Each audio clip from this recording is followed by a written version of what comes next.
మీ కృపను, మీ కనికరమును కోరుకోవచ్చు, మీ దయను, మీ ఆశలను కోరుకోవచ్చు. యేసు పరిశుద్ధ నామములో స్తుతించి ప్రార్థించి అడిగి వేడుకుంటున్నాము తండ్రి. ఆమేన్.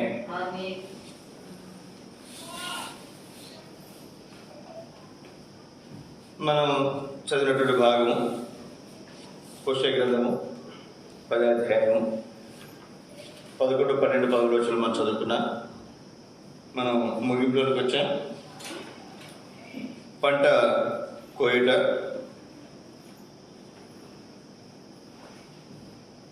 పనులు మోసుకొని వచ్చుట, పంటను నూర్చుట, తర్వాత మళ్ళా ఆ గింజలను కొట్లలో పోయుట. ఈ సంగతులు మనం క్లుప్తంగా చూడడానికి ప్రయత్నం చేస్తున్నాయి. ఈ తలంపులను ఆధారం చేసుకుని ఈరోజు వర్తమానాన్ని మనం కలిగి ఉంటున్నాం. కోత,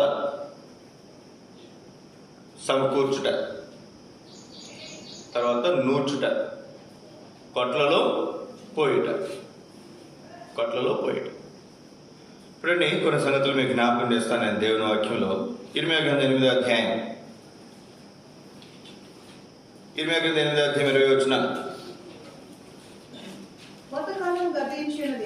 కోతకాలం గతించిపోయింది, గ్రీష్మకాలం కూడా జరిగిపోయింది, మనము రక్షణ పొందకయే ఉన్నామని చెప్పుదురు. నా జనుల వేదన బట్టి నేను వేదన పడుచున్నాను, వ్యాకులు పడుచున్నాను. ఎవరికి భయపడిందంటే దేవుడికి. ఇక్కడ మనం చూస్తే నా జనుల వేదన బట్టి నేను వేదన పడుతున్నా, వాళ్ళు వేదన పడుతున్నారు. వేదనను బట్టి నేను వేదన పడుతున్నా, వ్యాకులు పడుచున్నా. ఘోర భయం నన్ను పట్టి. ఏమిటి భయము? మీకు ఒక మాట జ్ఞాపకం చేస్తాను. నేను బాగా చదువుకున్నాను, మంచి ఉద్యోగం చేస్తున్నాను, నా పిల్లలు కూడా మంచిగా చదివారు అనుకోనండి, వాళ్ళకు కూడా ఏదైనా ఉద్యోగం వస్తుందన్న ఆలోచన నాకు. వాడు సరిగ్గా చదవలేదు అనుకోండి, వాడు సరిగ్గా చదవట్లేదు, వాడికి సరిగ్గా ఉద్యోగం రాలేదు, మనకేముంటుందండి? నేను బాగానే ఉన్నాను కదా అనుకుంటామా? అరే ఏంటి ఇట్లా అయిపోతున్నాడు వీడు కూడా నేను ఉండగానే సెటిల్ అయిపోతే బాగుంటుంది అని భయం. ఏమో వీడు సెటిల్ అవుతాడో అవడో, వీడు బాగుపడతాడో లేదో, వీడు దారికి వస్తాడో లేదో అన్నటువంటి భయము ఖచ్చితంగా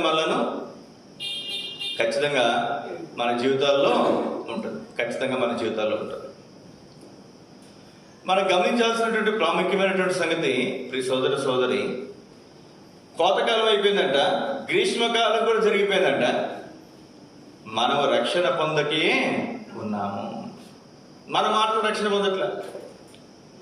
సంవత్సరాలు గతించిపోతున్నాయి, రోజులు అయిపోయినాయి, నెలలు అయిపోయినాయి, సంవత్సరాలు అయిపోతున్నాయి కదండి. కానీ మనం ఏం చేయట్లేదంట, రక్షణ పొందట్లేదు. బహుశా చేరు వచ్చినటువంటి అందరూ కూడా చాలామంది రక్షించబడినటువంటి వారు ఇక్కడ ఉన్నారు. అయితే ఇంకెవరైనా ఇక్కడ చేరు వచ్చినటువంటి వారిలో రక్షణ లేనటువంటి వారు ఉంటే కనుక, మనం కనుక యుగ సమాప్తి యందు మన ప్రోకర్ ఎప్పుడో మనకు తెలియదు, దేవుని రాకడ ఎప్పుడో మనకు తెలియదు, యుగ సమాప్తికి మనకి తెలియదు. కానీ యుగ సమాప్తి ఎప్పుడు, అప్పుడు కనుక మనం రక్షణ పొందకుండా ఉంటే, మనం కొయ్యబడితే మనం ఎక్కడ పోతాం చెప్పండి? నరకానికి పోతాం. అందుకే పాపుల రక్షకుడైన యేసుక్రీస్తునందు విశ్వాసం ఉంచితే అప్పుడు మనము, మన ఇంటి వారు కూడా గొప్ప ఆత్మరక్షణ పొందేవారుగా ఉంటాం. ఇక్కడ మొట్టమొదటి తలుపుగా మీకు జ్ఞాపకం చేస్తున్నాయను, మనం రక్షణ పొందకే ఉన్నాం. అందుకే నా జనుల యొక్క వేదన బట్టి నేను వేదన పడుచున్నాను అంటున్నాడు. ఈ వేదన ఎక్కడ ఆరంభించబడింది?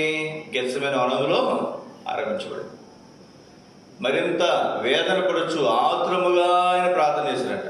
ఆతురముగా, ఆసక్తిగా ఆయన ప్రార్థన చేస్తూ వచ్చాడు, మనం రక్షించబడాలని, మన రక్షణకు రావాలని.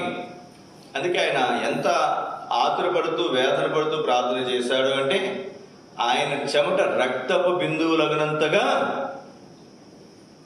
ఆయన అంత వేదన పడుతూ ప్రార్థన చేస్తూ. కానీ ఈ వేదన అంతా ఎవరి కొరకు చెప్పండి? నీ కొరకు, నా కొరకు. ఈ మాట మనం గమనించే వారంగా మనం ఉంటాం. 5వ అధ్యాయం 23, 24, 25 చదవండి. ఈ జనులు తిరుగుబాటును ద్రోహమును చేయి మనసు గలవారు. ఈ జనులు ఎట్లాంటి వారంట? తిరుగుబాటు ద్రోహము చేయు మనస్సు కలిగినటువంటి వారు. వారు తిరుగుబాటు చేయుచు తొలగిపోవచ్చున్నారు. వారు రండి, మన దేవుడైన యెహోవా యందు భయభక్తులు కలిగి ఉన్నాము. ఆయనే తొలకరి వర్షమును కడవరి వర్షమును, ఆయనే తొలకరి వర్షమును కడవరి వర్షమును దాని కాలంలో కురిపించేవాడు కదా. దాని కాలం ఏం చేసినట్టు ఆయన కురిపించేవాడు కదా.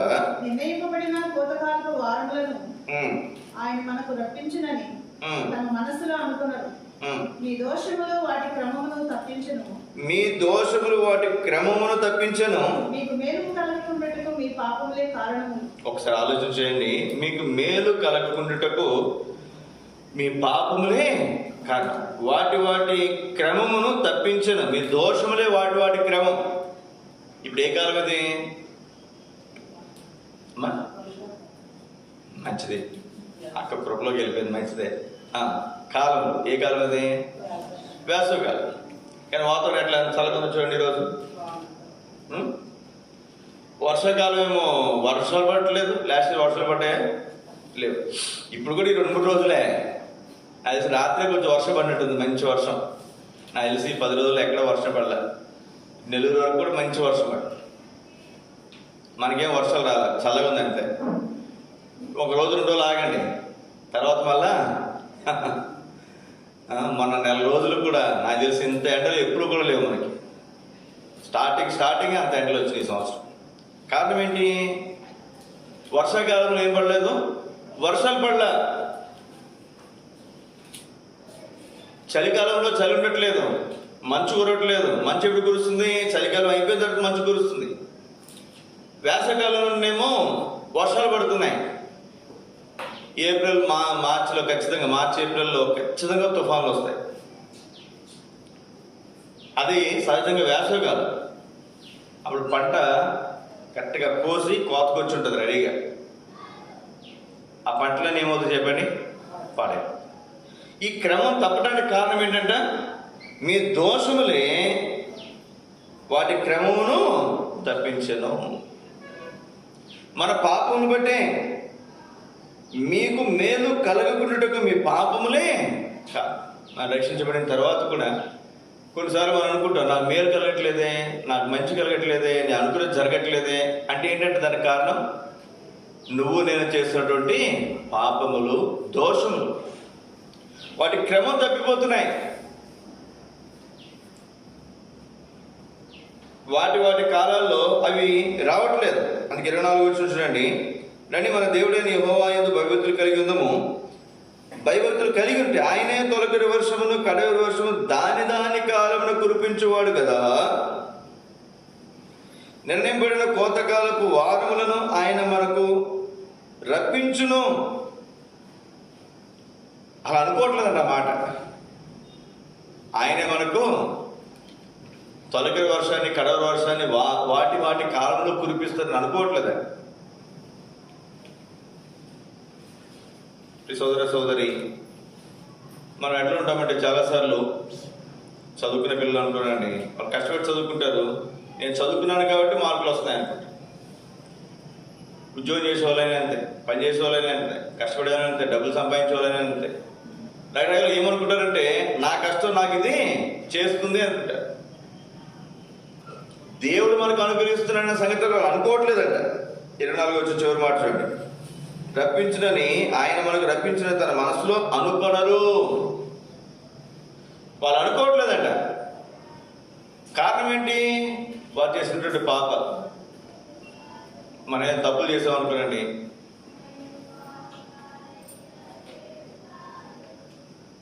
ఏదైనా తప్పిపోయామనుకోనండి, అప్పుడు మనం తప్పిపోయినప్పుడు మనం దేవుని దగ్గరికి రాం, దేవుని అడగం. కాబట్టి మధ్యాహ్న కాల సమయంలో మనం గమనించాల్సినటువంటి ప్రాముఖ్యమైనటువంటి సంగతి మన ఆత్మీయ జీవితాలు ఎట్లా ఉన్నాయో మనం కొంత జాగ్రత్తగా ఆలోచించుకోవడం చాలా అవసరం. మనం చాలా అవసరం. మనం మేలు కలగకుండాటకు మన పాపములే కారణమంట. ఒకసారి వాళ్ళు నాకు మేలు చేయలేదు, వేరు నాకు మేలు చేయలేదు అనుకుంటారు. మేలు చేయకున్నట్టుకు ఏమిటి కారణం ఏంటండి? మనం చేసిన పాపములు, దోషములు. ఒక ప్రాముఖ్యమైనటువంటి మాట చూడండి, 31 వచనం. ప్రవక్తలు అబద్ధ ప్రవచనములు పలికెదరు. ప్రవక్తలు ఏం చేస్తారంటే అబద్ధ ప్రవచనాలు పలుకుతున్నారు. యాజకులు వారి పక్షమున ఏలుబడి చేస్తారు. యాజకులు వారి పక్షమున ఏలుబడి చేస్తున్నారు. అలాగ జరుగుట నా ప్రజలకు ఇష్టం. దాని ఫలము నొందినప్పుడు ప్రజలకు ఇష్టమైంది ఏంటంటే అబద్ధ ప్రవచనాలు. ప్రవక్తలు అబద్ధ ప్రవచనాలు చెప్తేనేమో ఇష్టమంట. యాజకులు ప్రవక్తల పక్షముగా ఏలుబడి చేస్తే వాళ్ళకి ఇష్టమంట. అలాగ జరుగుట నా ప్రజలకు ఇష్టం.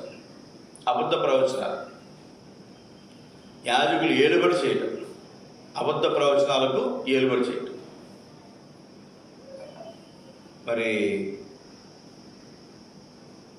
ఇర్మియా కాలం అనుకుంటాను, అక్కడ సిద్కియా అనే ఒక ప్రవక్త,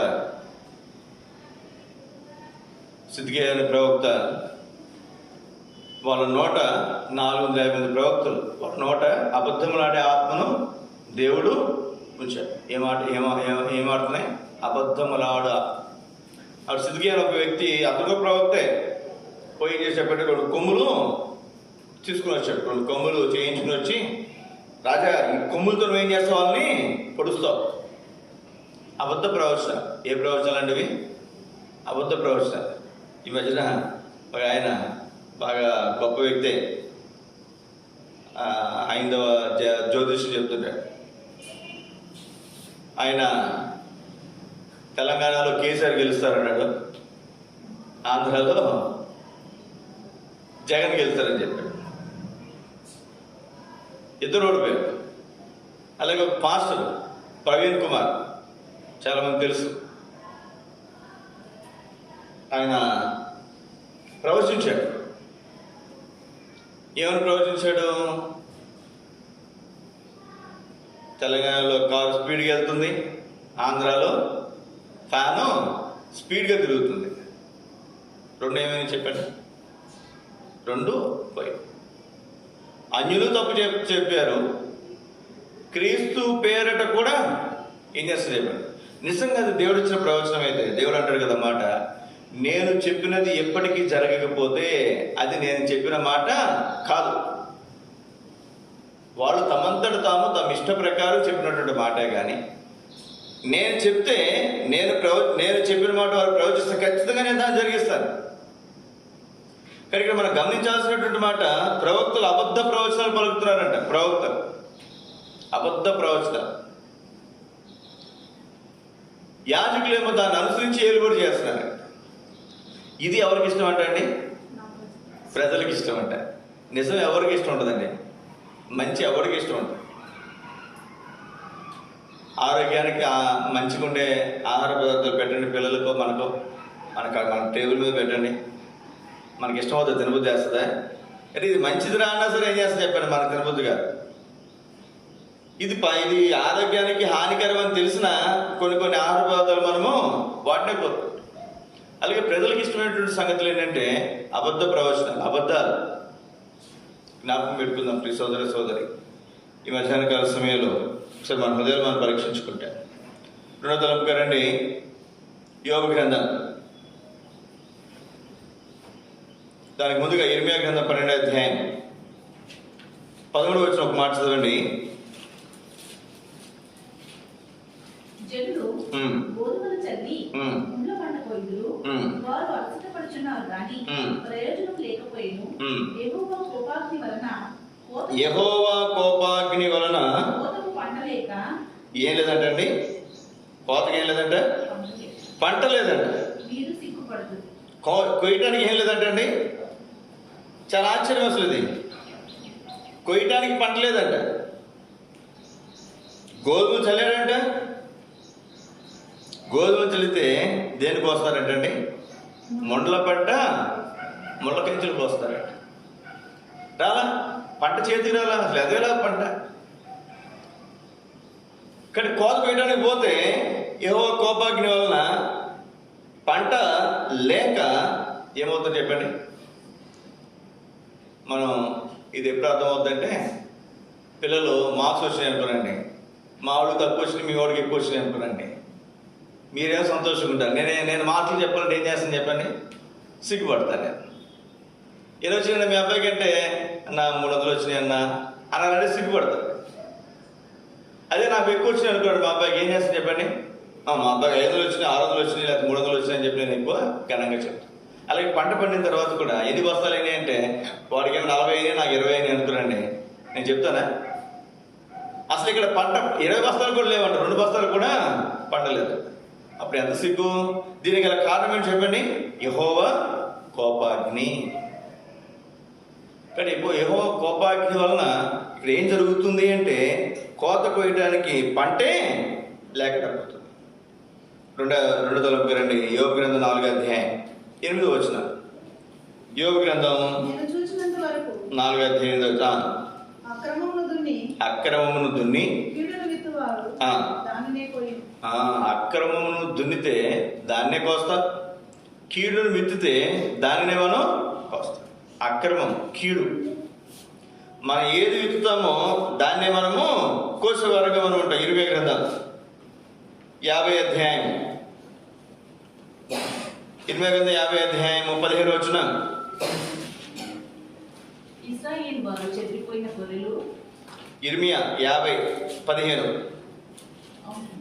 నా జీవము తోడని 10 చుట్టూ దానిని బట్టి కేకలు చుట్టూ కూడి దాన్ని బట్టి కేకలు వేయడి. అది లోబడ నొప్పు కొనుచున్నది, దాని బురుజులు పడిపోచున్నవి, దాని ప్రాకారంలో విడగొట్టబడుచున్నవి. అది యెహోవా చేయు ప్రతీకారం. ఇది యెహోవాకు, యెహోవా చేయు ఇది యెహోవా ప్రతీకారము. దాని మీద పగ తీర్చుకొనుడి, దాని మీద పగ తీర్చుకునుడి. అది చేసినట్టే దానికి చేయుడి. ఇప్పుడు మీరు జాగ్రత్తగా ఆలోచించండి, అది చేసినట్లే దానికి చేయండి. ఏం కొత్తగా అవసరంలా. ఎవరైనా మనకి ఏదైనా చేస్తే వాళ్ళు చేసినట్లే దేవుడు వాళ్ళకి ఏం చేస్తారు చెప్పండి, చేస్తారు. ఇక్కడ మీకు మొదటగా మనం అక్రమం విత్తితే అదే మనం కోస్తాం. మనం ఎవరికైనా లేదా ఎవరైనా మనకైనా మరి ఏదైనా చేస్తే అదే దానికి చేసినట్లుగానే అది మనకు చేయబడుతుంది. మనం ఏదైతే చేస్తామో అదే మనకు చేయబడుతుంది. ఇంకొక మాట చూడండి, న్యాయపత్రిక 1వ అధ్యాయం 7వ వచనం. అందుకే మనం చేసే విషయాల్లో చాలా జాగ్రత్తగా ఉండాలి. అప్పుడు అదే చదువు. అప్పుడు అదే అదోని బెజెకు తమ కాళ్ళు చేతులు బ్రొటన వేళ్ళు కోయబడిన 70 మంది రాజులను. ఈ అదోని బెజెకు ఎంతమంది రాజుల్లో బట్టల వేలు కాళ్ళు చేతులకి బట్టలు కోస్తారంట? 70 మంది రాజులు కంట. అంటే 70 మంది రాజులు జయించాడు. జయించిన ప్రతి రాజు యొక్క చేతులకి కాళ్ళు కూడా బట్టలు కోసాడు. బట్టలు కోయటం వల్ల వచ్చే లాభం ఏంటి చెప్పండి? తినలేడు. తినాలంటే మనకి వేలు అవసరం, బట్టలు పని చేయాలని బట్టలు అవసరం, ఏం చేయాలనే బట్టలు మనకు అవసరం. ఈ బట్టలు లేకపోతే చాలా కష్టం. కాళ్ళకి చేతులకి బట్టలు కోసాడంట. కోసి ఎక్కడ పెట్టాడంటే తన బల్ల ఏదైతే భోజన బల్ల, ఆ బల్ల కింద పడేసేవాళ్ళు 70 మంది. ఇతను తిని ఒక మొక్క కొరుక్కుని ఆ మొక్క ఇసిరితే ఆ 70 మంది రాజులు కొట్టుకుని ఎవరు దొరికితే వాడు మొక్కను పీక్కు తింటాడు. చూడండి, కుక్కల కంటే దారు.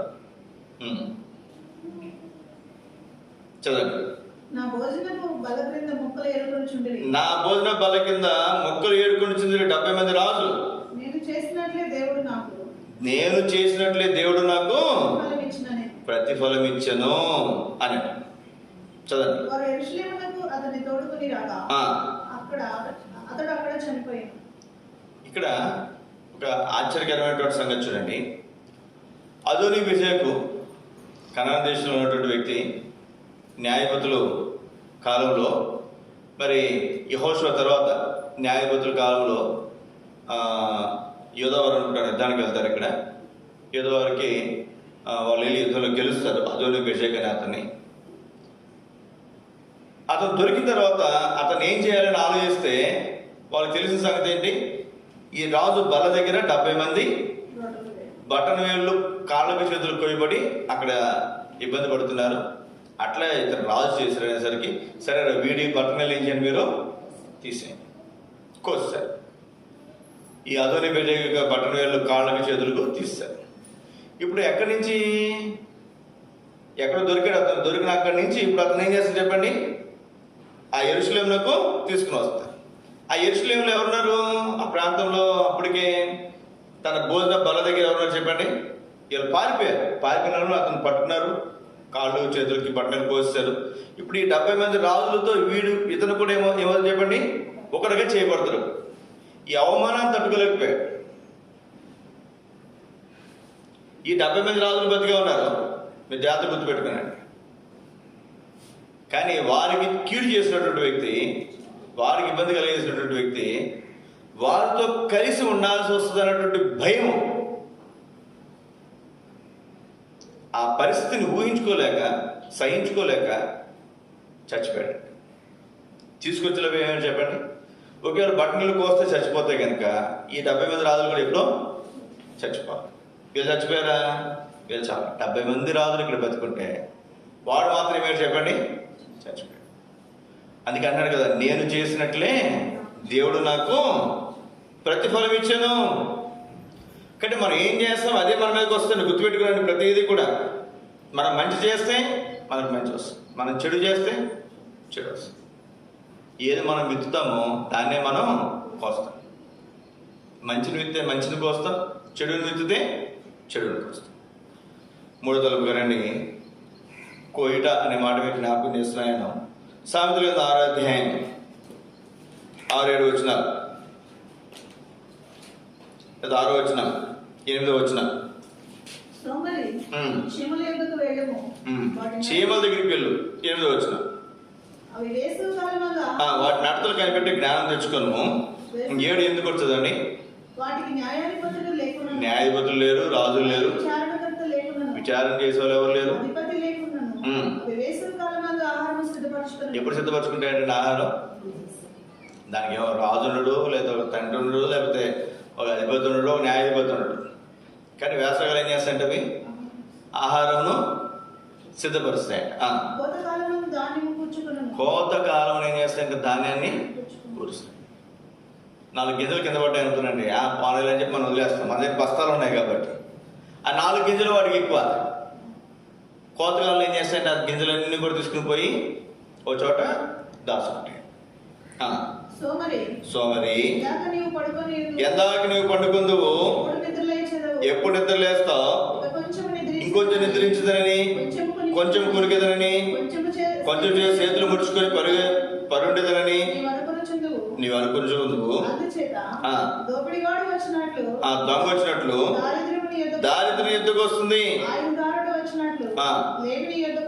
దరిద్రము లేమి ఎవరికి వస్తుందంటే అండి, సోమరి. పని లేనప్పుడు ఒక అరగంట ఎక్కువ నిద్రపోవటం అది వేరే విషయం. పని ఉన్నప్పుడు కూడా కొంతమంది నిద్రపోతారండి, అది సోమరితనం అంటే. కొంతమంది పని ఉన్నప్పుడు కొంచెం పెందరాలు లేస్తారు, పని లేనప్పుడు ఒక అరగంట ఆలస్యంగా లేస్తారు, అదొక రకమైతే. కొంతమంది పని ఉన్నా సరే ఏం చేస్తారు చెప్పండి, కొంతసేపు అమ్మ తర్వాత చేసుకుందాలి, తర్వాత చేసుకుందాం. మీకు తెలుసో తెలీదో, చదువుకునే పిల్లలకు, మనం కూడా చదువుకున్నాం, ఎగ్జామ్స్ అప్పుడే నిద్ర వస్తుంది కదండి. ఎగ్జామ్స్ అయిపోయిన తర్వాత నిద్రపోవడం నిద్రపోరు. నేను కూడా చదువుకునేటప్పుడు ఎగ్జామ్స్ అప్పుడు మాత్రం భలే నిద్ర వచ్చేది. ఈరోజు ఎగ్జామ్స్ అయిపోయినాయి, సాయంత్రం మనకేం పరీక్షలు ఏం లేవు, పడుకునే సరే నిద్ర వచ్చేది కదా. ఇప్పుడు ఇక్కడ చూడండి ఒక మాట, సామెతల 10వ అధ్యాయం 5వ వచనం. వేసవి కాలంలో కూర్చోవాడు బుద్ధిగల కుమారుడు. అంటే సరైన టైంలో అతను సరైన పని చేస్తున్నాడు. కోతకాలం నిద్రించేవాడు కోతకాలం పని, అక్కడ పని జరుగుతుంది, అప్పుడేం చేస్తున్నట్టు వీడు పోయి నిద్రపోతాడు. బుద్ధిగల కుమారుడు, బుద్ధి లేని కుమారుడు, సిగ్గుపరిచే కుమారుడు. చూడండి, 10 మంది కన్యకలు కదండి, 10 మంది కన్యకలు, 5 బుద్ధి గలవారు, 5 బుద్ధి లేనివారు. బుద్ధి లేని వాళ్ళు ఏం చేస్తారు చెప్పండి, కొంచెం ఎక్కువ నూనె తెచ్చుకుంటే వాళ్ళకి ఏమైనా తీపుడే చెప్పండి. ఏమా మనం అనుకుంటాం, ఏమో కొంచెం ఎక్కువ నూనె పోసుకుంటే ఏమయ్యేది అనుకుంటాం. మనం అట్లాగే ఉంటాం చాలాసార్లు. సిద్ధపాటు ఉండదు.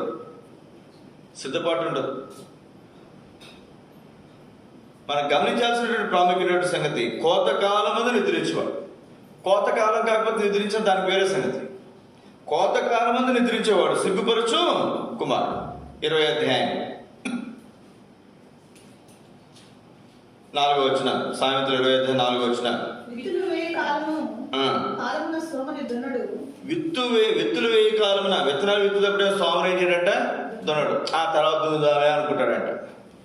దున్నేటప్పుడు ఆలస్యమే, విత్తనాలు వేసేటప్పుడు ఆలస్యమే. ఇప్పుడు మళ్ళీ ఏం పోతాడంటే వాడు చూడండి, కోతకాలమున పంట కూర్చువాడు, కోతకాలమున పంటను గూర్చి వాడు విచారించినప్పుడు ఏమీ లేకపోవచ్చు. ఇదేనండి, కోతకాలం ఎప్పుడేమో దున్నలేదంట, కానీ పంట కోసుకోవడానికి మాత్రం పోతున్నాడంట. ఎంత ఆశ్చర్యం! చాలా మంది ఇట్లాగే ఉంటారు, సోమరితనం. చేయాల్సి వచ్చినప్పుడు చేయరు. ఎగ్జామ్స్ జరుగుతున్నాయి అనుకోండి, అప్పుడు కష్టపడి చదవరు. పరీక్షలు అప్పుడు చదవరు. రిజల్ట్స్ వచ్చేది మాత్రం కదండి, ఎంత భక్తి వచ్చేస్తుందో ఎగ్జామ్స్ రాసేటప్పుడు ప్రార్థన చేస్తారు. ఏసయ్యా, ఈ పెన్నులో ఇంకో ఇందులో ఏముండాలి? నీ రక్తంతో నింపయ్యా. పెన్నులో రీఫిల్ ఎలా నింపాలంట? రక్తంతో. ఎంత చక్కగా భక్తిగా ప్రతిరోజు మందిరానికి వచ్చి ప్రార్థన చేసుకుని, లేదా ప్రార్థన చేయించుకుని, లేదా ఇంటిగా చక్కగా ప్రార్థన చేసుకుని రిజల్ట్స్ వచ్చేంత వరకు ఎంతో చక్కటి భక్తి. ఎప్పుడు ఉండదు చెప్పండి? చదివేటప్పుడు ఉండదు, సరిగ్గా చదవరు. ఈ సోదరి మధ్యాహ్న కాల సమయంలో విత్తనాలు వేసేటప్పుడు ఏమో దున్నలేదంట, కోత పోయడానికి మాత్రం పోయాడంట. నువ్వు దున్నితే కదా, విత్తనాలు వేస్తే కదా పంట వచ్చేది నీ చేతికి. కాబట్టి మనం చేయాల్సినప్పుడు మనం చేయకుండా మన చేత ఫలాలు మనం ఆశిస్తే ఏమాత్రం ప్రయోజనమో ఉండదు. ఇప్పుడు మనం ప్రయాసపడుతున్నది పరిచయం చేస్తాం అనుకుందాం.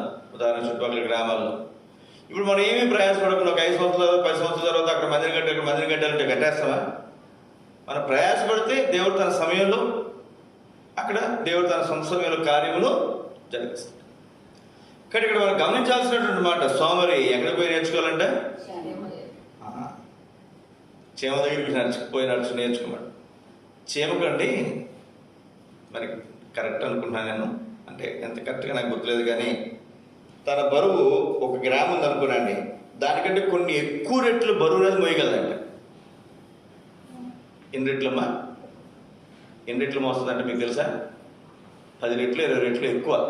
ఇప్పుడు దానికి అది 1 కేజీ అనుకోండి, కేజీ ఉండదు, 1 కేజీ అనుకున్నాండి, 10 కేజీలు మోయగలదండి. ఇప్పుడు నేను ఇప్పుడు ఒక 100 కేజీలు ఉన్నాను అనుకున్నాండి, మనం 100 కేజీలు ఉంటే 100 కేజీలు మోయలేము. 50 కేజీలు ఉన్నాడు 50 కేజీలు బరువు మోయగలడా? మోయలేడు. ఇప్పుడు అన్నవాళ్ళు ఉన్నారు, లేదా ఎవరైనా పనికిళ్ళు ఉన్నారు, వాళ్ళు 50 నుంచి 70, 80 కేజీలు ఉంటారు బరువు. 50 కేజీలు బస్తా మోయాలంటేనే కొంచెం కష్టంగానే మోస్తారు, అంతే కదండి. ఎవరు కొద్ది మందిని మనం చూస్తాం, వాడు సన్నగా ఉన్నా సరే, వాడు 70-60 కేజీలు ఉన్నా వాడు 100 కేజీలు బస్తా 75 కేజీలు బస్తాలు కూడా కొంతమంది మోస్తారు, అది వేరే సంగతి అనుకోండి. కానీ చీమ తన శక్తికి, తన బరువు కంటే కూడా ఎన్నో ఎక్కువ రెట్లు బరువు అనేది మోయగలదండి. ఒక చీమ. అందుకే అంటున్నాడు కదా, సోమరి చీమల దగ్గరికి వెళ్ళి కోతకాలం మంది ఏం చేస్తుంది? అది ధాన్యం కూర్చుకుంటుంది. ఎవరు చెప్పారు దానికి? కోతలు కోస్తున్నారు, దండలు వేసాం మనం పోయి, చీమలు మీరు వెళ్ళి సమకూర్చుకుందామని చెప్పామా? లేదు. వాడికి న్యాయాధిపతి లేడు, నాయకుడు లేడు, ఎవరు లేడు. అంటే ప్రతిదానికి ఏమని చెప్పండి, ఇప్పుడు ఎవరో చెప్తే చేయట్లేదు, అవి ప్రతిదానికి తెలుస్తుంది. మీరు ప్రపంచం మొత్తంలో అన్ని దేశాల్లో ఉన్నటువంటి ప్రజలు వేరు, ఇస్రాయల్ దేశంలో ఉన్నటువంటి ప్రజలు వేరు. ఇస్రాయల్ దేశంలో చదువు అయిపోయిన తర్వాత ప్రతి ఒక్కరు కూడా కనీసం 1 సంవత్సరం సైన్యంలో పనిచేయాలండి. ప్రతి ఒక్కరూ. నేను చేయనట్టు కుదరదు. ఏం చేయాలి చెప్పండి? ప్రతి ఒక్కరూ మిలిటరీలో పనిచేయాల్సింది.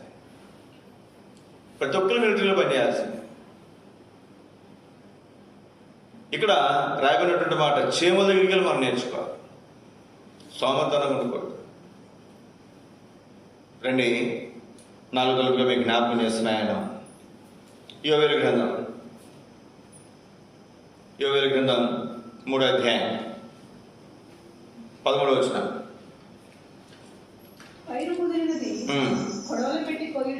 ముదిరినది కొడవలు పెట్టి ఏం చేయాలి మీరు? కోయండి. 14వ వచనం.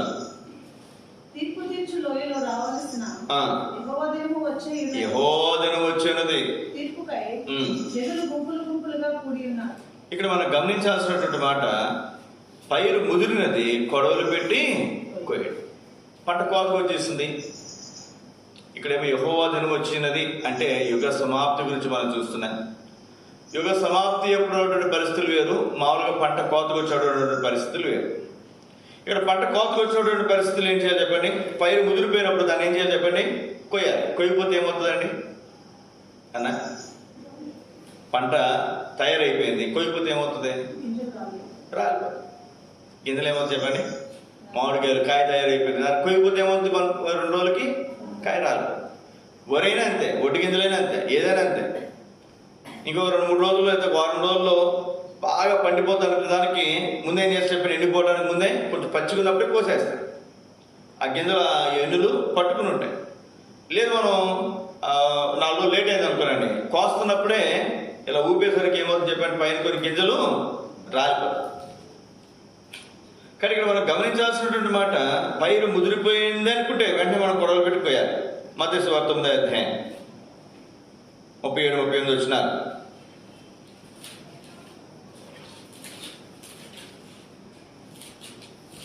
కోత విస్తారమే గాని కోత విస్తారమే కానీ పనివారు కొద్దిగా ఉన్నారు. కోత గురించి మీకు జ్ఞాపకం చేస్తాను. పనివారు కొద్దిగా ఉన్నారు కనుక ఆ. తన కోతకు పనివారిని పంపమని తన కోతకు పనివారిని పంపమని ఒక యజమానిని వేడుకొనుడని. ఎవరు వేడుకోవాలంటండి? కోత యజమానుని వేడుకోవాలి. పైరే ముదిరిపోయింది, ఇప్పుడు ఏం చేయాలంటే దానికి కోత కొయ్యాలి. కొడవలు పెట్టి కోత కొయ్యాలంటే ఎవరు కావాలండి? పనివారు కావాలి. మీరున్నారు, ఇప్పుడు సువార్త ఉంది రండి అంటే మీరు వస్తారే కానీ అలా సువార్త పెట్టండి మేము సువార్తకు వస్తాను ఎవరు అడిగారు? ఎప్పుడైనా అడిగారు మీరు? ఏమో మీరు ఎప్పుడు అడిగారా? అలా సువార్త ఎప్పుడు పెడతారన్నా మేము సువార్త చేస్తామన్నా అని ఎప్పుడు అడిగారా? లేదా సువార్త పత్రికలు ఇవ్వనన్నా ఇవి పంచుతామన్నా అని ఎవరిని అడిగారా? అంటే సహజంగా విశ్వాసులుగా చాలా తక్కువ మంది ఆసక్తి కలిగి ఉంటారు. ఇప్పుడు మేమున్నాం, మాకు ఆలోచన ఉంటుంది. ఏముంటుంది? భక్సింగ్ గారికి ఇచ్చినటువంటి సంఘ దర్శనంలో 2 పరిచయాలు చాలా ప్రాముఖ్యం. ఒకటి సువార్త ప్రకటించడం, రెండోది గృహాలు దర్శించడం. సువార్త ప్రకటించేది ఖచ్చితంగా చేయాల్సిన సంవత్సరం 2-3 సార్లు ఖచ్చితంగా సువార్త చేయడానికి ప్రయత్నం చేస్తాం, విలువ చేసేది కాకుండా. గృహాలు దర్శించడం కనీసం నెలకొకసారైనా ప్రతి గృహాన్ని దర్శించడానికి ప్రయత్నం చేస్తాం.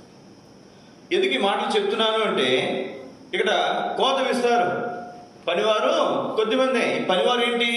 పని గురించినటువంటి ఆలోచన ఉంటుంది. మీకేమో ఇంట్లో పనుల గురించినటువంటి ఆలోచన ఉంటుంది, మాకేమో ఎప్పుడు సువార్త చేద్దాం, ఎప్పుడు మీటింగ్స్ పెడదాం, ఎప్పుడు బాప్తిస్మం చేద్దాం, లేదా ఎప్పుడు వీవేస్ పెడదాం, ఈ ఆలోచన మాకుంటుంది. కాబట్టి ఇవన్నీ చేయడానికి ఎవరు అవసరం? పనివారు అవసరం. ఇప్పుడు మీరు ఏం చేయాలి? దేవుడు అడగాలి, అయ్యా మాకు అనేక మంది పనివారిని పంపించు. నిజంగా శ్రీకాకుళంలో మేము వచ్చింది 11వ సంవత్సరం. మరి చాలా పరిచర్య సహకారులు లేక, చాలంతమంది లేక, చేయలేక ఆగిపోతుంది. ఈ మధ్యకాలంలో నేను పైన వారు కూడా చెప్పాను, వెళ్ళి కొన్ని ఊర్లు మేము పరిచర్య చేయలేకపోతున్నామండి, మీరు వచ్చి కనుక చేస్తానంటే చెయ్యండి, మేము మీకు సహకరిస్తాము అని ఇస్కోలు జీజరాయ్ గారికి కూడా చెప్పొచ్చాను. ఎందుకంటే మన శక్తికి మించిన పరిచర్య. మనం వెళ్ళి మరి పలానా ఊర్లో ఓలపల్లిలో స్థలం కొనాలన్నా, శానపుల్లో స్థలం కొనాలన్నా, పాకల్లో స్థలం కొనాలన్నా మనకు శక్తి ఉందా చెప్పండి? ఒక స్థలం కొని మందిరం కట్టామనుకున్నాండి, అక్కడికి వెళ్ళి మనం పరిచయం చేయాలంటే ఇక్కడ ఒకేసారి చేయగలమా? 2 ఊర్లే చేయగలం. సింగరాయకొండ ఇంకో ఊరే చేయగలం. 3వ ఊరు చేయగలమా? మనకి ఎవరు ఉండాలి? సహకారులు ఉండాలి. సహకారం లేకపోతే చేసేవాళ్ళకి ఏమైనా అప్పగిస్తే, నేను చెప్పాను వెళ్ళి మీరు కనుక వచ్చి చేస్తానంటే ఆ ఊర్లో ఉన్న వాళ్ళందరినీ మీకు పరిచయం చేస్తాను, మీరు వచ్చి అక్కడ పరిచయం చేసుకుంటారంటే చేసుకున్నాను. ఇక్కడ గమనించాల్సినటువంటి మాట, కోత విస్తారము, పనివారు లేరు. మన సహవాసంలో నాకు తెలిసి చాలా సంఘాలు, పెద్ద పెద్ద సంఘాలు, సేవకులు లేక ఖాళీగా ఉన్నటువంటి సంఘాలు చాలా ఉన్నాయి. మన మందిరమే కాదు, చాలా ఊర్లో అదే పరిస్థితి. సేవ చేయడానికి ఎవరు రావట్లేదు. మీరు వస్తారా అన్న? మీరెవరైనా వస్తారా సేవ చేయడానికి? అక్క మీరెవరైనా వస్తారా? మీరు రారు. వస్తారండి వెనకాల కూర్చున్నారు, సేవకు వస్తారా? రా. చాలా తక్కువ మంది పనివారు లేరు ఇప్పుడు. నిజంగా మంచి గొప్ప పరిచర్య, లేకపోతే క్వాలిఫికేషన్ అవసరం లేనటువంటి ఉద్యోగం ఏదో తెలుసా మీకు? సేవ. ఎవరైనా రావచ్చు, పిహెచ్డి చేసిన వాళ్ళు రావచ్చు, అసలు చదువు సైన్స్ లేని వాళ్ళు కూడా రావచ్చు. ఇది ఏం అర్హత అవసరం లేదు. దేవుని పిలుపు, దేవుని ఏర్పాట్లు ఉంటే చాలు. కోత వేయడానికి లేదు, పనివారు లేరు. కానీ మనం ఏం చేయాలి? కోత యజమాని అడగాలి, అయ్యా సేవ చేయడానికి సేవకులను పంపించు, పనివారిని పంపించు. ఈ సోదర సోదరి, ఈ మధ్యాహ్న కాల సమయంలో మనం గమనించాల్సినటువంటి మాట, మన కళ్ళకు ఏం కనపడట్లేదు, కానీ నిజంగా మనం దేవుని కళ్ళతో కనుక మనం చూస్తే ఎంతోమంది నరకానికి పోవడానికి సమీపంగా ఉన్నారు. వారందరినీ దేవుని మందిరాన్ని నడిపించాలంటే మాలాంటి వాళ్ళు ఒక్కరి వల్ల ఇద్దరు వల్ల అవుతుందండి. ఈ 4 వీధులు చేయడానికే నా ఒక్కరి వల్ల కాదు. అట్లాంటిది ఇన్ని ఊర్లు నేను ఎప్పుడు అనుకుంటే మా చుట్టుపక్కల 4-5 వీధులు, ప్రతి ఇంటికి వెళ్ళి సువార్త చేద్దామంటే, వాళ్ళు చెప్దామంటే ఇప్పుడు కుదరలేదు. ఏది ఇన్ని సంవత్సరాలు. మరి ఈలోపు ఎంతమంది ఈ లోకాన్ని విడిచిపెట్టారు? వారందరి గురించిన ఆత్మలు లెక్క ఎవరో చెప్పాలి. కాబట్టి మధ్యాహ్న కాల సమయంలో మనం గమనించాల్సినటువంటి మాట, కోత విస్తారమే, పనివారు కొద్దిగా ఉన్నారు. కోత యజమాని అడగమని ఎవరు చెప్తున్నారు చెప్పండి? ఈ మాట కూడా యేసుక్రీస్తు అదే చెప్తున్నారు. కానీ మనం అడిగితే ఆయన ఏం చేస్తారు చెప్పండి? పనివారిని పంపిస్తాడు. చూడండి ఇంకొక మాట, కొరింథీయులకు రాసిన పత్రిక 9వ అధ్యాయం 6-7 వచనాలు. కొరింథీయులకు రాసిన పత్రిక 6-7. కొంచెం విత్తువాడు కొంచెమే పంట కోస్తాడు. కొంచెం విత్తితే కొంచెమే పంట. 1 ఎకరం పంట విత్తితే 1 ఎకరం పంట కోస్తున్నారు. 10 ఎకరాల పంట విత్తితే సమృద్ధిగా కోస్తారు. ఏ విషయం చెప్పొచ్చు? 7వ వచనం, సనుగు కొనకయు బలవంతముగా కాకయు ప్రతివాడు తన హృదయంలో నిశ్చయించుకున్న ప్రకారము ఇయ్యాలి. దేవుడు కొంచెముగా విత్తితే కొంచెంగా పంటకు వస్తావు. నువ్వు కొంచెమే ఇచ్చావు, కొంచెమే నువ్వు పంటకు వస్తావు. నీకు కొంచెమే ఆశీర్వాదం. సమృద్ధిగా మరి విత్తావు, నువ్వు సమృద్ధిగా విత్తావు, సమృద్ధిగా పంటను. మనవారం కూడా మీకు చెప్పినట్టు గుర్తు, ఎవరు కొంతమందికి ఎలా ఉంటుందంటే ఆలోచన, క్రొత్త నిబంధనలో దశభాగాల గురించి లేదు కదా, మరి మనం దశభాగాలు ఇవ్వాలా? నువ్వు సమృద్ధి కొంచెమే ఇస్తే కొంచెమే కోస్తావు, సమృద్ధికి ఇస్తే సమృద్ధిగా. మనం రాబినటువంటి మాట, కొంచెం విత్తువాడు కొంచెమే పంటను కోయను. దేవుడు ఉత్సాహంగా ఇచ్చేవాడు ఏం చేస్తాడంట? ఎవరు ప్రేమిస్తాడంట? దేవుడు ఉత్సాహంగా ఇచ్చాడు. ఇవ్వటం అంటే మనం ఏమనుకుంటామంటే, పాస్టర్ గారి పని పాట లేదండి, ఇప్పుడు డబ్బులు కాదండి. డబ్బులు ఎక్కడి నుంచైనా వస్తాయి. ఏం రావు చెప్పండి? సమయం రాదు. నువ్వు దేవునికి సమయం ఉంటుంది నేర్చుకో. 24 గంటలు ఎంత సమయం ఇవ్వాలి చెప్పండి? దేవునికి 2.5 గంటలు ఇవ్వాలి. దేవునికి ఇస్తున్నావా? పొద్దున 1 అరగంట, రాత్రి 1 అరగంట కుటుంబ ప్రార్థన చేసుకుంటున్నారా? లేదు. పొద్దున పావుగంట, సాయంత్రం పావుగంట వ్యక్తిగతంగా కూర్చొని ప్రార్థన చేసుకుంటున్నావా? లేదు. 1 అరగంట ఏదైనా ఖాళీ సమయంలో చూసుకుని దేవుని సన్నిధిలో ప్రార్థనలు గడప. ఇలా చేస్తే నువ్వు ఎక్కువ కూడా చేయవలసిన లేదు. 1 అరగంట కుటుంబ ప్రార్థన, ఉదయం సాయంత్రం గంట అయింది. 1 పావుగంట వ్యక్తిగతంగా ప్రార్థన చేసుకో. 1 అరగంట ఎప్పుడైనా ఖాళీ ఉన్నప్పుడు మరి పర్సనల్ ప్రేయర్ చేసుకో. 2 గంటలు సరిపోతుంది. లేదా నాకు వార కార్యక్రమం ఉంటే మందిరానికి రా. 2 గంటలు, రోజుకు 2-2.5 గంటలు. మన ఇవ్వట్లా ఇస్తున్నామా? మన సమయాన్ని ఇవ్వట్లా, మన ఆరోగ్యాన్ని ఇవ్వట్లా. ఆరోగ్యంగా ఉన్నప్పుడు మాత్రం ప్రార్థన చేయం, రోగం వచ్చినప్పుడు మాత్రం ప్రార్థన చేస్తాం. అన్ని చక్కన్నప్పుడు, పిల్లలు పుట్టేసినప్పుడు, పిల్లలకి చదువు బాగా చదివినప్పుడు, మంచి చదువులు వచ్చినప్పుడు అప్పుడు మాత్రం ప్రార్థన చేయము. ఎప్పుడు చేస్తాం చెప్పండి? వాళ్ళకి ఇబ్బంది వచ్చినప్పుడు, కష్టాలు వచ్చినప్పుడు, రోగాలు వచ్చినప్పుడు అప్పుడు ప్రార్థన చేస్తాం. జ్ఞాపకం పెట్టుకుందాం ప్లీజ్ సోదరి సోదరి. దేవుడు ఉత్సాహంగా ఇచ్చేవాడు. అది నీ సమయం ఫస్ట్. మన ఇవ్వాల్సింది ఏం చెప్పండి? భక్సింగ్ గారిని దేవుడు సేవ పిలిచాడు అంటే, అయ్యా నేను సంపాదించిన మొత్తం నీకు ఇచ్చేస్తానంటే ఏమన్నా చెప్పండి? భక్సింగ్ గారిని దేవుడు, నీ డబ్బు ఎవరు కావాలి? నువ్వు కావాలి. ఎవరు కావాలండి? నువ్వు కావాలి. జ్ఞాపకం పెట్టుకుందాం ప్లీజ్ సోదరి సోదరి. ముందు మనల్ని మనం అర్పించుకోవడానికి. అందుకే రాయబడినటువంటి మాట, సజీవ యాగముగా వారు తమను తాము అర్పించుకున్నారు. సజీవ యాగం, ఉన్నపాటును తమ తాము అర్పించుకున్నారు. మన సమయం చాలా ప్రాముఖ్యమైనటువంటిది. దేవుని సన్నిధిలో సమయం గడపడం. మీరు ఇంటికాడ కూర్చోనండి, ఎక్కువ సమయం దేవుని సన్నిధిలో గడపండి. లేదు కుదరట్లేదు, ఇంటికాడ అనుకోనండి, భార్య లేదా భర్త లేదా పిల్లలు, ఒక్కొక్కసారి పరిస్థితులు కుదరవు, చిన్న చిన్న గదులు ఉంటాయి, కుదరకపోవచ్చు. ప్రశాంతంగా మందిరానికి రండి, ఎంతసేపు కూర్చొని ప్రార్థన చేసుకొని చక్కగా. రోజు రాలేక 2 రోజులకు ఒకసారి రండి, 1 గంట 2 గంటలు కూర్చొని ప్రార్థన చేసుకుని చక్కగా. ఎంత చక్కగా ఉంటుందో. ఇక్కడికి రాబడినటువంటి మాట, దేవుడు ఉత్సాహంగా ఇచ్చేవారిని ప్రేమించు. నువ్వు ఏమి ఇవ్వాలంటే అది ఇచ్చు. సమయం ఇస్తావా, నీకున్న ఆరోగ్యాన్ని ఇస్తావా, నీకున్న శక్తి సామర్థ్యాలు ఇస్తావా, చక్కగా పని చేస్తావా, చెయ్యి. నీకున్నటువంటి దాంట్లో దేవుడు ఇచ్చిన దాంట్లో ఏదైనా కొంత కానుక ఇవ్వాలా, ఇచ్చుకో. నువ్వేమైనా ఇచ్చుకో. నువ్వు ఏదైతే ఉత్సాహంగా ఇస్తావో, ఏదైతే నువ్వు విత్తుతావో దాన్ని నువ్వు కోస్తావు. కొంచెంగా విత్తితే కొంచెంగా కోస్తావు, సమృద్ధిగా విత్తితే సమృద్ధిగా కోస్తావు. చివరి తలంపై జ్ఞాపకం చేస్తాను రండి. ఆమోస్ గ్రంథం 4వ అధ్యాయం.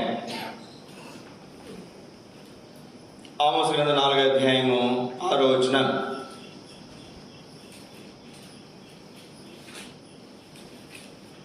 ఆమోస్ గ్రంథం 4వ అధ్యాయం 6వ వచనం, 7వ వచనం కూడా. మీ పట్టణములన్నిటిలో నేను మీకు దంతశుద్ధి కలగజేసినాను. దంతశుద్ధి కలిగేటువంటి ఏంటి చెప్పండి? మనం డెంటల్ హాస్పిటల్కి వెళ్ళి పళ్ళు క్లీన్ చేయించుకోవడం కాదు, పళ్ళు రాళ్ళు కొట్టించుకోవటం. దంతశుద్ధి అంటే అది. దేహశుద్ధి అంటే ఏంటి చెప్పండి? వాడు ఏదో తప్పు దొంగతనం చేశారు అనుకోనండి, వాడికి దేహశుద్ధి చేశారంటారు. దేహశుద్ధి శుభ్రంగా ఒళ్ళు కడిగారని కాదు, ఒళ్ళు హోనం చేశారని అర్థం. అంతే కదండి? అట్లాగే దంతశుద్ధి కలిగజేశారంట దేవుడు. అంటే పళ్ళు రాళ్ళు కొట్టాడు తప్పు చేసినప్పుడు. మీరున్న స్థలములన్నిటిలో మీకు ఆహారం లేకుండా చేసిన ఆహారం లేకుండా చేశాడు, దంతశుద్ధి పళ్ళు రాళ్ళు కొట్టాడు. అయినను మీరు నా తట్టు తిరిగిన వారు కాదు. 7వ వచనం. మరియు కోతకాలమునకు ముందు 3 నెలలు వాన లేకుండా చేసి, కోతకాలానికి ముందు 3 నెలలు వాన లేదంట. 3 నెలలు పంట పండుతుంది, ఆ 3 నెలలు వాన లేకుండా చేశారంట. పట్టణం మీద కురిపించి మరొక పట్టణం మీద కురిపించి, ఓ పట్టణం మీద కురిపించాడు, ఓ పట్టణం మీద వర్షం లేదు. ఒక చోట వర్షం ఉంది, ఇంకో చోట వర్షము ఎండిపోయింది. 8వ వచనం చివరి మాట. అందరూ కలిసి ఒకే పట్టణానికి పోయారంటే తాగడానికి నీళ్లు, అక్కడ నీళ్లు వాళ్ళు చాలలేదు. అయినను మీరు నా తట్టు తిరిగిన వారు. 9వ వచనం చివరిలో, అయినను మీరు నా తట్టు తిరిగిన వారు తెగులు వచ్చినాయి, అయినా మీరు నా తట్టు తిరగల. 10వ వచనం చివరిలో, అయినను మీరు నా తట్టు తిరగల. 11వ వచనం చివరిలో, అయినను మీరు నా తట్టు సొదొమ కుమారులు చేసినట్లుగా చేసినా సరే దేవుని తట్టు తిరగలేదంట. 12వ వచనం చదవండి. దేవుని ఉద్దేశం ఏంటి? ఇవన్నీ ఎందుకు అలాగే అనుమతిస్తున్నాడంట? మనం దేవుని తట్టు తిరుగుతామని. ఈ కీడు, నష్టము, ఇబ్బంది, అనారోగ్యం ఇవన్నీ ఎందుకు వస్తాయి చెప్పండి? మనం దేవుని తట్టు తిరుగుతామేమో. ఈ కష్టాలు, శ్రమలు, ఇబ్బందులు ఎందుకు? మనం దేవుని తట్టు తిరగాలని. మనం దేవుని తట్టు తిరగాలి. పిల్లలు వాళ్ళంతా మరి ఉన్నప్పటికి కూడా మన తట్టు తిరగట్లేదు అనుకోండి, మనకి ఎలా ఉంటుంది చెప్పండి? వాడు చిన్నోడే, ఎలా ఉంటుంది? మనకు సంతోషంగా ఉంటుందా? లేదు. దేవునికి మనము దేవుని తట్టు తిరగాలని ఆశ. చూడండి,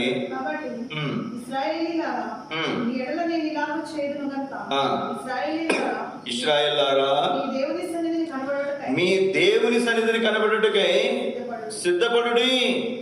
దేని కొరకు సిద్ధపడాలంట? Be prepare to meet the God. మీ దేవుని తట్టు తిరుగుటకు మిమ్మల్ని మీరు ఏం చేయండి? సిద్ధపరచుకునండి. పెళ్లికి వెళ్ళాలంటే మాత్రం రామ్మ అంటే ఇంకా రెడీ అవ్వద్దా అంటాం కదండి. దేనికి రెడీ అవుతున్నాం? దేనికి రెడీ అవుతుంది చెప్పండి? పెళ్లికి, ఒక పేరంటానికి వెళ్ళడానికి, పెళ్లికి వెళ్ళడానికి, దానికోసం రెడీ అవుతున్నాం. కానీ దేవుని సన్నిధిని కనపడటానికి మనం సిద్ధపరచుకోవాలి. అదో వస్తున్నాం అంతే. అరే ఇప్పుడు మనం దేవుని మందిరానికి వెళ్తున్నాం, దేవుణ్ణి ఎదుర్కోవడానికి మనం వెళ్తున్నాం అన్నటువంటి సిద్ధపాటు మనల్ని ఎవరికి కూడా ఈ దినాలు అంతగా మనం ఎవరు కూడా కలిగి ఉండలేకపోతున్నాం. కాబట్టి మధ్యాహ్న కాల సమయంలో మన హృదయాలు మనం పరీక్షించుకుంటాం. మీ దేవుని సన్నిధిని కనబడేట్టుగా సిద్ధపడండి. ఎవరి దేవుడు అంట? మీ దేవుడు, నా దేవుడు, నీ దేవుడు. మన దేవుని సన్నిధిని కనపడటానికి మనం సిద్ధపడుతుంటాం. మోకరించి ప్రార్థన చేసుకుందాం. దేవుని వాక్యములలో మన హృదయాలు పరీక్షించుకుంటా. దేవుని వాక్యములలో మన హృదయాలు పరీక్షించుకుందాం.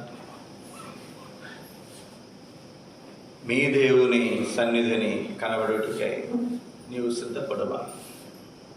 ప్రియ సోదర సోదరి, దేవుని సన్నిధిలో కనపడుతున్నావా? కనపడటాన్ని నువ్వు సిద్ధపరచుకుంటున్నావా? నువ్వు సిద్ధంగా ఉన్నావా? సిద్ధపాటు ఉందా నీకు? ప్రభువులో పాలన పొందడానికి నువ్వు సిద్ధపరచుకున్నావా? ఏదో మందిరానికి రావాలి గట్టి వస్తున్నావా? ఆరాధన చేయడానికి నువ్వు సిద్ధపరచుకున్నావా? ఆరాధన చేయడానికి మందిరానికి వెళ్తున్నా, ప్రభువులో పాలన పొందాలి.